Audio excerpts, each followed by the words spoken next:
BFM Business et 01net.com présentent Tech Co, le grand live du numérique avec Sébastien Poineau. Le pitch en tous les lundis soirs, deux entrepreneurs sont écoutés, jugés entre guillemets par deux investisseurs. Nos investisseurs, je vous les présente d'abord. Avec nous ce soir, Gabriel Thomas, vous êtes chez Blackfin Capital Partners. Gabriel, bonsoir. Bonsoir Sébastien. Bienvenue à Augustin Sayer de New Fun.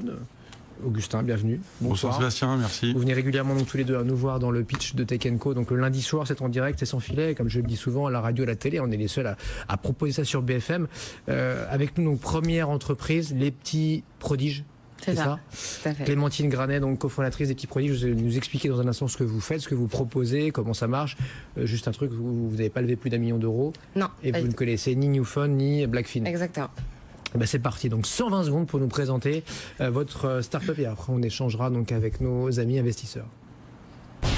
Donc Les Petits Prodiges, c'est une marque de cosmétiques 100% naturelle et made in France, dont la mission est en fait de simplifier la routine beauté et de la rendre green. À l'origine de la marque, il y avait un double constat. Le premier étant l'impact négatif des cosmétiques sur la santé et l'environnement, avec un ras-le-bol général de la surconsommation. Le deuxième constat concerne une sensibilité encore très limitée des gens aux cosmétiques naturels, de par une difficulté à lire les compositions et des a priori encore négatifs quant au packaging, aux odeurs très brutes et au prix élevé. Ce qu'on propose aujourd'hui, c'est un baume multi-usage. Donc multi-usage, j'entends vraiment un produit qui à lui seul va résumer toute la routine skincare. Donc il va venir protéger et nourrir le visage, le corps, les mains, les lèvres, les pointes de cheveux, mais qui va aussi servir à démaquiller pour l'après-soleil, pour les brûlures et l'eczéma. Donc vraiment l'idée de revenir à l'essentiel avec un produit pour tout faire. Le deuxième, concernant la sensibilité limitée, ce qu'on propose, c'est des baumes avec des packagings attractifs, colorés, des senteurs agréables et des prix raisonnables. Parce qu'aujourd'hui, notre cible, au-delà des bio-addicts, c'est plutôt l'autre grosse part de marché, qui sont les personnes qui commencent à vouloir faire attention à ce qu'ils se mettent sur la peau, mais pas forcément au détriment de packaging agréable, odeur sympa et prix raisonnable, qui constitue au final la plus grosse part de marché. En termes de marché, aujourd'hui, les cosmétiques sont un marché clairement saturé. En revanche, celui des cosmétiques naturels est en pleine explosion, avec une croissance de plus de 50% depuis 2010. Et sur une tendance qui est la même jusqu'à 2020. Donc on est vraiment sur une demande présente et croissante. Dans l'équipe, on est deux. Camille Brégeot, mon associé, et moi-même. Et donc on a lancé la marque en novembre 2017 via Ulule, une plateforme de crowdfunding où on a levé plus de 20 000 euros. Et aujourd'hui, on cherche à lever des fonds pour accélérer, même si on est content des résultats puisqu'on est déjà rentable, on est vraiment sur du time to market avec une demande présente, mais forcément une offre qui va arriver. Donc l'idée, c'est vraiment de se démarquer maintenant. Voilà, donc en résumé c'était ça, j'espère que c'était plutôt clair et je serais ravie de répondre aux questions. Et c'est terminé, pile poil donc en 2 minutes, Clémentine, si vous arrivez 3 secondes avant la fin, c'est que vous allez aller un poil vite. Ouais. Mais c'était parfait Clémentine. Ne bougez pas, Gabriel et Augustin, donc les questions pour vous, peut-être Gabriel pour démarrer. Oui c'est vrai que c'est saturé, sauf qu'elle est sur une niche à micro-marché et que là pour le coup c'est un boulevard. Oui, peut-être première question, combien de produits vous avez vendus ou combien de consommateurs vous avez touché déjà avec votre produit? Alors, jusqu'à présent, c'est difficile de dire sur tout le réseau puisqu'on est vendu dans des points de vente physiques, mais en tout cas sur notre site internet, à date, donc en 6 mois, on a plus de 1000 clients. Donc on peut estimer ça en termes de toucher directement. Après, on a fait des box beauté, par exemple, où on était dans 4000 box. Donc globalement, on a touché plus de personnes que ça. Mais c'est difficile à calculer en dehors de notre site internet. D'accord. Augustin, aujourd'hui, moi, la cosmétique, ça vous parle ou pas? Ça me parle un petit peu. Ouais. Comme investisseur, j'entends. Ah, comme investisseur, c'est un bon point. Parce qu'aujourd'hui, je pense que les consommateurs font de moins en moins confiance aux grandes marques. Surtout dans ce que tu as dit, tout ce qui est ingrédients un peu louches. Et qu'il y a une vraie opportunité aujourd'hui de créer cette marque qui va permettre en fait au L'Oréal, au Guerlain, au Clarins de faire de la veille de potentiels concurrents futurs. Donc je pense que c'est un terrain propice, en tout cas pour les investisseurs VC. Ensuite, c'est du hardware, c'est une création de marque de produits. Et là-dessus, moi ce que j'aimerais comprendre, c'est ta stratégie, c'est B2C, B2B2C, et tu n'en as pas trop parlé. Ouais. Donc si tu pouvais un peu décrire comment... Enfin, j'imagine que tu as peut-être vendu au début sur Ulule, c'est peut-être en direct, je connais pas très bien Ulule, mais bon, je te laisse. A priori, oui. Je te laisse répondre. Ouais, Ulule, c'est B2C principalement. Après, notre stratégie, elle est double. Enfin, elle est B2C globalement, puisque la personne qu'on cherche à toucher, c'est le consommateur final. En revanche, donc, on a du online via notre site qui représente donc une belle vitrine et au final l'endroit où on peut se faire le plus de marge. Pour la petite anecdote, on a fait exprès de créer des produits qui font moins de 3 cm pour pouvoir les expédier en lettres suivies et non en colissimo, et donc économiser plus de 4 €, permettre de minimiser les frais de port pour les consommateurs. Donc ça, c'est vraiment la stratégie online. Après, ce qui va être plutôt du B2B2C, c'est la stratégie retail qui est clairement obligatoire dans les cosmétiques, parce que contrairement à une marque de vêtements où clairement si je vois une robe qui est jolie sur internet, je vais pouvoir l'acheter, au pire si je l'aime pas, je vais la renvoyer. Les cosmétiques sur internet, c'est un réel frein parce que le packaging joue dans la décision d'achat, mais il faut quand même toucher, tester le produit. Donc du coup, le retail, c'est vraiment essentiel. Et donc la stratégie ensuite, donc ça va être vraiment d'être dans le plus de points de vente possible. On a commencé par viser une stratégie donc de vitrine un peu plus haut de gamme. C'est pour ça qu'aujourd'hui, on est vendu au bon marché dans des concept stores et des pharmacies naturelles pour garder cette image, quitte à ne pas faire encore énormément de volume, et ensuite de redescendre plutôt vers la masse en visant des enseignes spécialisées comme Naturalia, Mademoiselle Beau, qui sont sur les segments... notre segment, et enfin vraiment redescendre sur le plus masse, tout en restant sélectif, Sephora, Marionneau, Monoprix, exactement. Parce qu'au final, ce serait un peu incohérent de viser un seul réseau de retail, alors que notre but, c'est justement de démocratiser les cosmétiques naturels et que ce soit accessible au plus de personnes possible. Mais vous l'avez dit, c'est pas pour les fans de bio et tout ça, les early adopters, c'est vraiment pour c'est mainstream, quoi. Gabriel, ça c'est pas mal, ça, comme ça nous fait un champ très large. Oui, c'est intéressant, et surtout, je trouve qu'il y a de plus en plus de produits, que ce soit des parfums, par exemple, ou des vitamines, etc., qui proposent des solutions personnalisées en fonction des allergies, du profil des personnes, grâce à de la data éventuellement récupérée sur des objets connectés. Et vous proposez un produit complètement global et unique pour tout le monde. Du coup, qu'est-ce que vous pensez en fait de cette grande tendance du personnalisé par rapport à cette volonté d'avoir un seul produit? Est-ce que c'est contradictoire? Est-ce que vous allez, comment est-ce que tout ça va s'enclencher? Ouais, alors je pense pas que ce soit contradictoire. Nous, c'est pas le segment qu'on a choisi parce qu'en fait, en faisant plusieurs études, on se rendait compte que depuis de nombreuses années, c'était vraiment le marketing qui était à l'origine de la demande et moins l'inverse. Et on se rendait compte que la peau, globalement, a les mêmes besoins partout, et qu'on a une peau sèche ou grasse, c'est plutôt une question de dosage, et qu'avec seulement très peu d'ingrédients et au final un seul produit, on peut couvrir tous les types de peau et tous les problèmes cutanés. Ça reste encore très marketing de vouloir créer une crème de jour, un sérum, etc., sans dire que c'est pas efficace. En tout cas, c'est pas obligatoire. Et donc non, le sur-mesure, c'est très intéressant. Après, nous, on a beaucoup de clientes qui nous disent mélanger d'autres ingrédients dans le baume, puisque ça constitue une bonne base protectrice et nourrissante. Après, si on veut rajouter du parfum, des huiles essentielles, à eux de voir. Mais voilà. Et côté transparence, est-ce que vous êtes aussi contrôlé, je sais pas, que l'alimentaire, c'est-à-dire est-ce que j'achète une marque que je ne connais pas, comme les petits prodiges, en fait, c'est safe, quoi, si c'est vendu en France. Ah oui.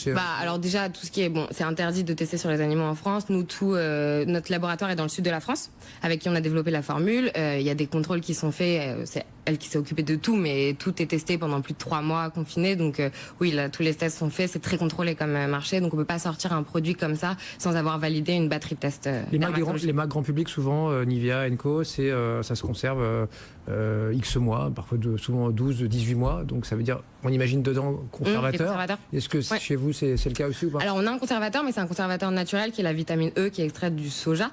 Et en fait, ça conserve tout aussi bien. On a eu des tests pour que le produit, même ouvert, dure 3 ans. On a préféré mettre 2 ans sur le packaging. Mais bon, a priori, si la personne ne l'a pas utilisé au bout de 2 ans, c'est que ça lui a pas plu. Donc voilà, mais ça se garde bien.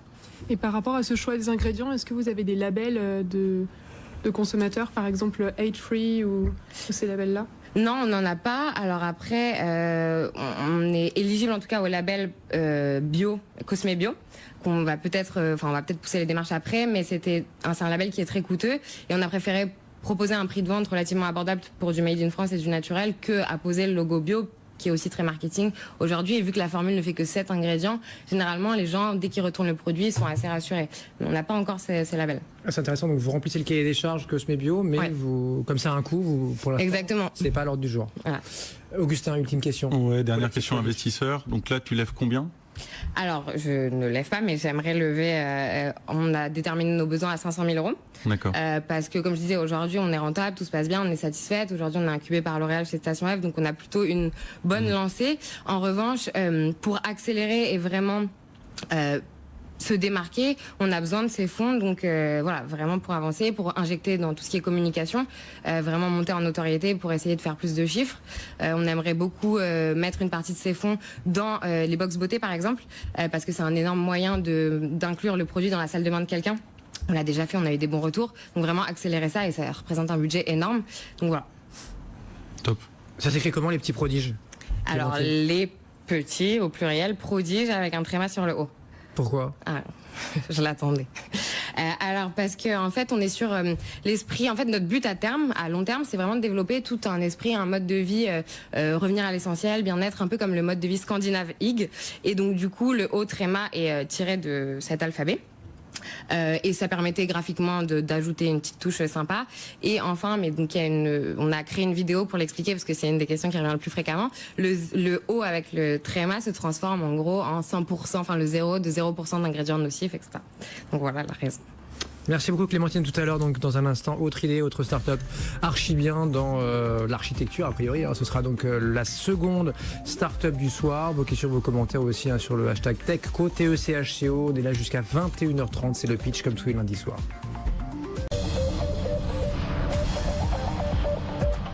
BFM Business et 01net.com présentent Tech Co, le grand live du numérique avec Sébastien Poineau.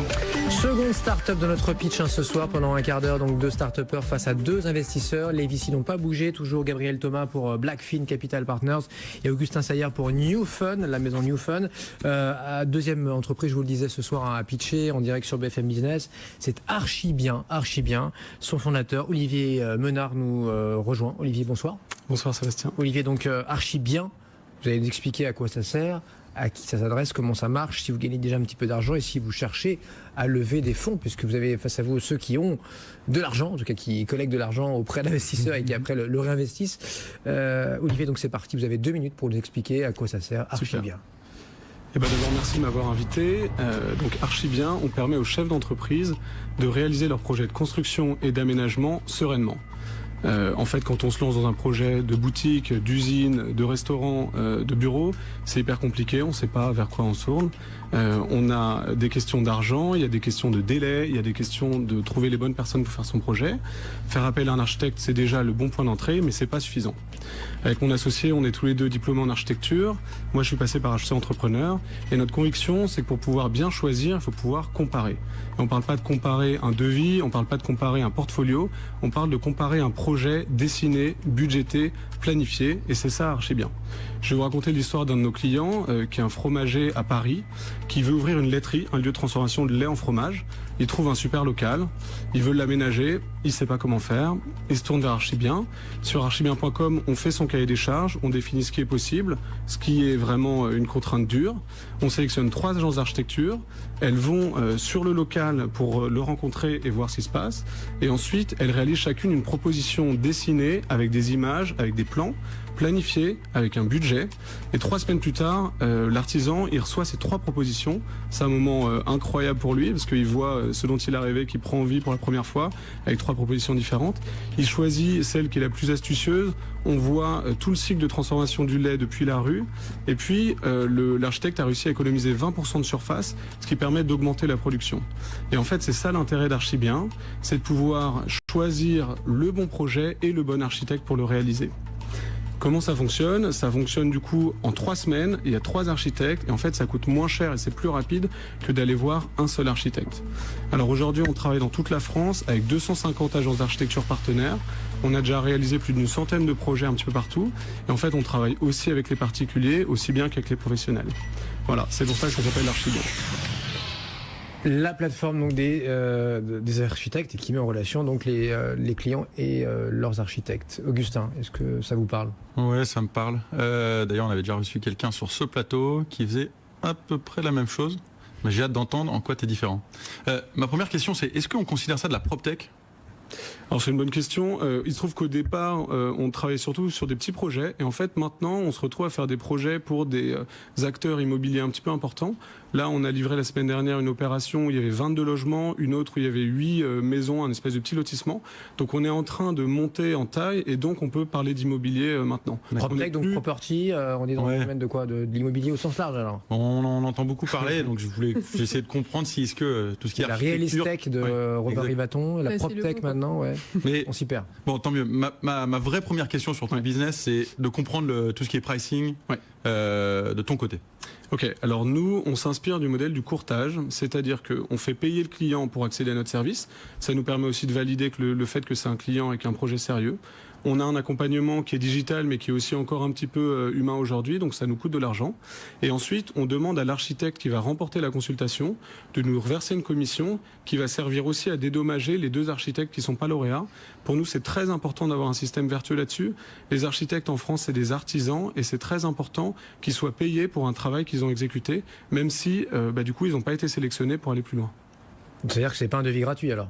Non, c'est pas un devis gratuit, c'est payant. En fait, alors nous, on a des forfaits. Ça dépend pas de la nature du projet, ça dépend de l'accompagnement que vous voulez. Et en gros, ça coûte 900, 1200 ou 1500 euros. Donc c'est très accessible pour tout le monde. 900 euros quand même, ça. Mais bon, oui, on fait pas appel à un architecte a priori tous les 4 matins. Gabriel, première question pour. Oui, ce qu'on voit souvent dans les marketplaces, c'est que donc l'offre et la demande s'y rencontrent, mais il y a souvent un côté qui est plus difficile à capter que l'autre, ou du moins sur lequel on doit dépenser beaucoup en marketing. Dans ton cas, quel est ce côté, et est-ce que tu as mis en place des partenariats pour réussir à accompagner cet équilibre? Oui, alors tout à fait, c'est une super question. Il y a d'un côté le côté client. En fait, le nerf de la guerre, c'est d'aller trouver les clients. Donc ça, c'est notre travail à nous. Et puis de l'autre côté, il y a le côté architecte. Et en fait, les architectes, c'est nous qui choisissons de travailler avec des architectes, et c'est pas dans l'autre sens. Contrairement à d'autres plateformes, d'ailleurs, une plateforme qui est déjà passée par ici. En fait, ce qu'il faut savoir, du coup, c'est que nous, on pourrait aller chercher les clients en direct, mais pour l'instant, on est en train de monter un réseau de prescripteurs qui sont des gens qui font partie de tout le parcours client qu'on a quand on consomme de l'architecture, et qui vont du coup nous envoyer des clients de façon régulière. Ça peut être des gens qui sont dans l'immobilier, ça peut être des gens qui interviennent sur du financement, par exemple, autour de l'immobilier. Ok. Augustin. Et dans tes architectes, je reviens un peu sur le pricing, ça peut avoir avec cette question. Ton architecte moyen, c'est l'architecte qui est tout seul, qui est artisan, ou c'est l'architecte qui fait partie d'une agence? Donc c'est cette agence qui va s'inscrire et qui va ensuite donner le projet à un architecte en interne? Alors, en fait, les architectes, c'est comme les médecins, c'est un mot générique avec plein de spécialités derrière. Pour un projet de maison, ça va être un architecte seul en général. C'est d'ailleurs la moyenne en France, les architectes sont seuls en général. Pour un projet un petit peu plus important, on va avoir une structure avec plusieurs collaborateurs, plusieurs associés, etc. Donc quand on parle de faire des gros projets de bureaux, etc., on va bosser avec des agences où il y a une dizaine ou une quinzaine de personnes, sachant qu'en France, les plus grandes agences, elles ont quelques centaines de salariés, et ça reste des toutes petites structures. Ok. Et la taille de ton marché? Augustin. Ouais, dernière question. Ultime question, et après Gabriel aussi aura le droit à taille de ton sa marché. dernière. Ouais, les services d'architecture, c'est plus d'1 milliard d'euros en France. En Europe, c'est plus de 10 milliards d'euros. Donc nous, en tant qu'apporteurs d'affaires pour ces gens-là, on a quand même une part raisonnable et des perspectives de croissance importantes. Et le panier moyen, là, même si vous n'êtes pas dans l'e-commerce alors du coup, le panier moyen, pour nous, c'est le forfait qu'on fait payer aux gens, plus une commission qui est de quelques centaines d'euros. Ça varie, sur un petit projet, on prend presque rien. Sur un gros projet, on prend un petit peu plus. Et il y a aussi l'argent qui transite par nous pour passer chez les architectes qui n'ont pas été retenus. Et ça, en plus de ça fait combien alors? Ça fait un panier moyen qui est au-dessus de 1 000 euros par client. Gabriel, dernière question pour Archi Bien. Oui, quel est le nombre de projets moyens par utilisateur qui va chercher un architecte? Et à travers cette question, j'aimerais bien mieux comprendre, tu parlais tout à l'heure du fait que tu allais de plus en plus vers le B2B, vers peut-être travailler avec des agences immobilières ou des promoteurs. Est-ce que justement c'est pas pour essayer d'augmenter un peu Ouais, exactement. Nos clients, c'est du one shot. On consomme de l'architecture très rarement dans sa vie, qu'on soit en particulier une entreprise. Ça, ouais. L'idée de bosser avec les pros, c'est parce qu'en fait, ils vont plus vite dans leur cycle de décision et ils ont des projets avec des ampleurs plus importantes. Ça, c'est travailler avec nos clients en direct. Et l'idée de travailler avec des prescripteurs, c'est pour qu'ils puissent nous envoyer des affaires de façon régulière et que eux, en fait, ce soit eux qui vendent archi bien à leurs clients. Non, mais dans les particuliers, je veux bien, mais côté pro, là, on peut avoir régulièrement faire appel à un architecte. Oui, exactement. Alors pour des projets de construction ou d'aménagement, pas forcément, mais disons oui, on peut tous les ans ou tous les 2 ans faire appel à un architecte pour ouvrir une nouvelle boutique, rénover des bureaux, etc. Effectivement. Ouais. Et vous n'en êtes pas là parce que vous n'avez pas le track record, mais vous êtes lancé quand, vous, Olivier? En fait, nous, on a expérimenté dès la fin de l'année 2015 sur le projet. Et là, la formule Archi Bien, elle existe depuis l'été dernier. Donc, comme je disais, on a déjà fait plus d'une centaine de projets hyper variés dans toute la France. Et vous êtes 2 architectes de formation? Oui, on est 2 architectes de formation. Et on est 8 dans l'équipe. On est 8 dans l'équipe aujourd'hui. Vous êtes déjà 8? Ouais, en fait, moi, je m'occupe plutôt de la partie process, c'est-à-dire que moi, mon intérêt, c'est de développer une vision industrielle de ce métier-là. Mon associé, il s'occupe de la gestion des projets et de la relation avec les architectes, ce qui est vraiment le nerf de la guerre pour que les deux fonctionnent, quoi. Augustin, vous avez fait votre choix ou vous avez besoin d'une dernière question? Ils sont hésitants là. Je crois que j'ai fait mon choix. Il a fait son choix. Une dernière question pour les petits prodiges. Gabriel, ah bah non, pour les petits prodiges, c'est réglé. Gabriel, c'est bon pour vous ou pas? Vous avez fait votre choix? C'est bon, j'ai fait mon choix. On va passer à votre verdict alors et on va rappeler Clémentine. Clémentine des petits prodiges, effectivement, avec un umlaut sur le haut. C'est ça, umlaut, hein? On dit comme ça, umlaut comme en allemand ou... De quoi? Umlaut, c'est ça? Ah. Tréma, voilà, non. Le tréma, donc sur le haut, les petits prodiges, la crème, alors bio, même s'il n'y a pas de label, crème sans rien, j'allais dire. Non, c'est pas sans rien, mais sans ingrédients nocifs. Voilà, exactement. Merci beaucoup Clémentine donc, d'être revenue nous voir. Vous êtes senti comment sur le pitch là tout à l'heure, sur les 2 minutes et sur les questions? C'est court, mais concise. C'est un bon exercice et ça apprend à bien résumer tout ce qu'on peut vendre sur le projet en un très court laps de temps, donc ça intéresse. Gabriel, Augustin, là il faut choisir qui des petits prodiges ou de archi bien emporte votre vote ce soir. Peut-être Gabriel pour démarrer. Oui, j'ai trouvé les 2 projets très intéressants et hyper différents. Et comme le métier d'investisseur en venture capital, c'est aussi de gérer le risque, je vais plutôt choisir un projet qui est dans un univers que je connais mieux, c'est-à-dire dans l'univers du digital. Avec la marketplace d'Archibien. Je pense qu'il y a plein de partenariats qui ont l'air d'être bien identifiés pour réussir à changer d'échelle et pouvoir gagner des parts de marché, même si le panier moyen est souvent à un seul projet pour les utilisateurs consumer classique et donc ce serait plutôt ce projet-là que je choisirais. Et pourquoi je choisirais pas les petits prodiges? Bon, déjà j'ai hâte d'essayer la crème mais je trouve que l'industrialisation est une grosse zone de risque pour l'investisseur et du coup c'est une des raisons pour lesquelles le digital semble en général plus safe. Voilà. Augustin, la plateforme donc, qui nous met en relation avec un architecte professionnel ou une nouvelle marque de cosmétiques qui, il faut le rappeler, a déjà tapé dans l'œil de L'Oréal puisqu'ils sont incubés chez eux à Station F. Décision dure. De rien. Exactement. Ouais. C'est des très beaux locaux d'ailleurs, Station F. Oui. Décision dure. Mais bon, je vais parler en tant qu'investisseur, donc venture. Nous, on a un fonds et en fait, on fait pas vraiment d'amorçage et j'ai l'impression que les petits prodiges sont plus en amorçage, en tout cas qu'en seed série A. Et je vais aussi me tourner vers un monde que je connais mieux. Je n'ai pas encore fait d'investissement produit et donc mon choix se tourne vers Archibien. En revanche, je vous invite tous les deux à venir dans nos bureaux pour en discuter un peu plus. Vous aviez une question alors pour Clémentine, même si c'est pas elle qui gagne pour vous alors? C'était comprendre un peu plus, c'était rentrer un peu dans tout ce qui était revenu client actuel, CAC, etc. CAC, Customer Acquisition Cost. Comment vous achetez, vous faites de l'acquisition client, Gabriel. Exactement. Clémentine, pardon, expliquez-nous. Alors aujourd'hui, on a favorisé vraiment les leviers d'acquisition non payants. Donc ça va être via la presse, où on a eu beaucoup de retombées depuis la création, via les influenceuses avec qui on travaille beaucoup, mais sans les rémunérer pour le moment, via un gros travail avec les coachs de chez L'Oréal sur le SEO. Donc le référencement naturel gratuit. On a créé un blog, on fait beaucoup de newsletters, donc ça c'était notre plus gros levier d'acquisition. Après sur ce qui est payant, ça va être plus de la publicité Facebook, Instagram, sur les réseaux sociaux, mais comme je disais tout à l'heure, ça reste difficile sur les cosmétiques de vendre via Internet sans que le consommateur puisse toucher le produit. Mais ce qui fait qu'aujourd'hui, on a un coût d'acquisition très faible avec des coefficients proches de 10 par rapport à notre panier moyen parce qu'on est sur vraiment des leviers non payants. Tu parlais des box aussi tout à l'heure. Ouais.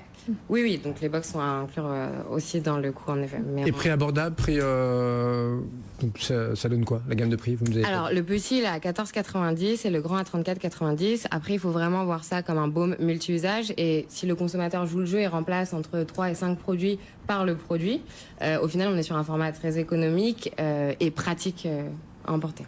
Oui, parce que vous disiez, il n'y a plus du coup besoin de crème de jour, crème de Exactement. nuit. Voilà. Même dans le sac à main, ça remplace le baume à lèvres, la crème pour les mains, la crème de jour. Donc on est vraiment sur un produit pour avoir vraiment tout le temps sur soi. Merci beaucoup Clémentine, des petits prodiges et donc à Archibien qui ce soir l'a remporté, peut-être le côté plus plateforme digitale, scalable comme disent les VC. Merci donc à nos 2 investisseurs ce soir, Gabriel Thomas, Blackfin Capital Partners, Augustin Saya, New Fund. À très vite dans un instant, l'actu tech de ces dernières heures, il sera 21h30, à tout de suite.